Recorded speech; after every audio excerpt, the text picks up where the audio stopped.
নমস্কার, চলে এসেছি আমি আবার একটা নতুন ভিডিওতে। আজকে পড়ে শোনাবো সুকুমারের একটি মজার গল্প, যজ্ঞী দাসের মামা। তার আসল নামটি যজ্ঞ দাস। সে প্রথম যেদিন আমাদের ক্লাসে এসেছিল, পণ্ডিত মশাই তার নাম শুনেই এক ধমক দিলেন, যজ্ঞের আবার দাস কি? যজ্ঞেশ্বর বলতে তবু না হয় বুঝি। ছেলেটি বলল, আগে আমি তো নাম রাখিনি, নাম রেখেছেন খুড়ো মশাই। এই শুনে আমরা হো হো করে হেসে উঠতেই পণ্ডিত মশাই হঠাৎ আমার দিকে তাকিয়ে বললেন, বানান কর যজ্ঞ দাস। আমি থতমত খেয়ে বললাম, বর্গীয় জ। পণ্ডিত মশাই দাঁড়িয়ে থাক। তারপর একটা ছেলে ঠিক বানান বললে পর তিনি আরেকজনকে বললেন, সমাস কর। সে বেচারা ভয় পেয়ে বলল, যজ্ঞ ছিল দাস, হলো যজ্ঞ দাস। অর্থাৎ পণ্ডিত মশাই বললেন, থাক থাক, আর বলতে হবে না। এমনি করে যজ্ঞী দাস আমাদের ক্লাসে ভর্তি হলো। দুদিন না যেতেই বোঝা গেল যে যজ্ঞী দাসের আর কোনো বিদ্যে থাকুক আর নাই থাকুক, আজগুবি গল্প বলবার ক্ষমতাটি খুব অসাধারণ। একদিন সে স্কুলে দেরি করে এসেছিল। কারণ জিজ্ঞাসা করাতে সে বলল, রাস্তায় আসতে 25টা কুকুর হাঁ হাঁ করে আমায় তেড়ে এসেছিল। আমি ছুটতে ছুটতে হাঁপাতে হাঁপাতে সেই কুণ্ডুদের বাড়ি পর্যন্ত চলে গেছিলাম। 25টা দূরের কথা, 10টা কুকুরও আমরা একসঙ্গে চোখে দেখিনি। কাজেই কথাটা মাস্টারমশাইও বিশ্বাস করেননি।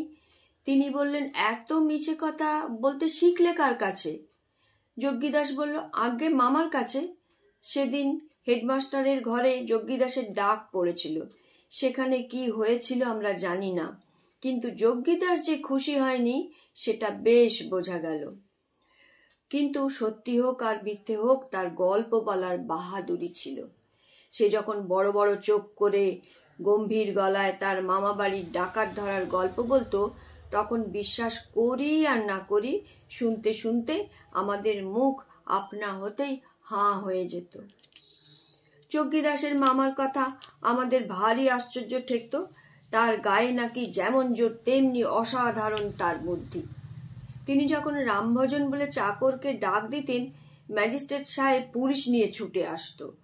কুস্তি বলো, লাঠি বলো, ক্রিকেট বলো, ফুটবল বলো, সবটাতেই তার সমান দখল। প্রথমটা আমরা বিশ্বাস করিনি, কিন্তু একদিন সে তার মামার ফটো এনে দেখাল। দেখলাম পালোয়ানের মতো চেহারা বটে।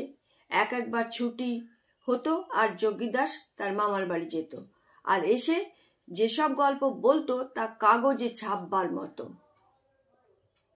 একদিন ছুটি থেকে ফেরবার সময় স্টেশনে আমার সঙ্গে যজ্ঞী দাসের দেখা।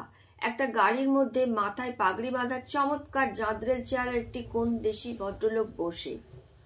আমি স্কুলে ফিরতে ফিরতে যজ্ঞী দাসকে জিজ্ঞেস করলাম, ওই লোকটা কে রে? যজ্ঞী দাস গম্ভীর হয়ে বলল, ওই তো আমার মামা। আমি বললাম, সে কি? তোমার মামার ফটোতে তো দাড়ি ছিল না। যজ্ঞী দাস বলে, আজকাল দাড়ি রেখেছেন। আমি বললাম, ফটো তো কালও দেখেছিলাম। যজ্ঞী দাস বলল, এবার দার্জিলিং গিয়ে ফর্সা হয়ে এসেছেন। আমি স্কুলে গিয়ে গল্প করলাম, আজ যজ্ঞী দাসের মামাকে দেখে এলুম। যজ্ঞী দাসও খুব বুক ফুলিয়ে মুখখানা গম্ভীর করে বললে, তোমরা তো ভাই আমার কথা বিশ্বাস করো না। আচ্ছা, না হয় মাঝে মাঝে দুটো একটা গল্প বলে থাকি, তা বলে কি আমার সবই গল্প? আমার জলজান্ত মামাকে শুধু তোমরা উড়িয়ে দিতে চাও। এ কথায় অনেকেই মনে মনে লজ্জা পেয়ে ব্যস্ত হয়ে বারবার বলতে লাগলো, আমরা কিন্তু গোড়া থেকেই বিশ্বাস করেছিলাম। তারপর থেকে মামার প্রতিপত্তি ভয়ানক বেড়ে গেল। রোজই সব ব্যস্ত হয়ে থাকতাম মামার খবর শোনবার জন্য। একদিন মামা যেতেন হাতি গন্ডার বাঘ মারতে।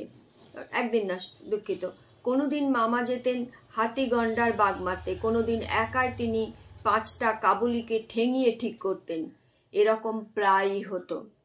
তারপর একদিন সবাই আমরা টিফিনের সময় গল্প করছে, এমন সময় হেডমাস্টার মশাই ক্লাসে এসে বললেন, যজ্ঞ দাস, তোমার মামা এসেছেন।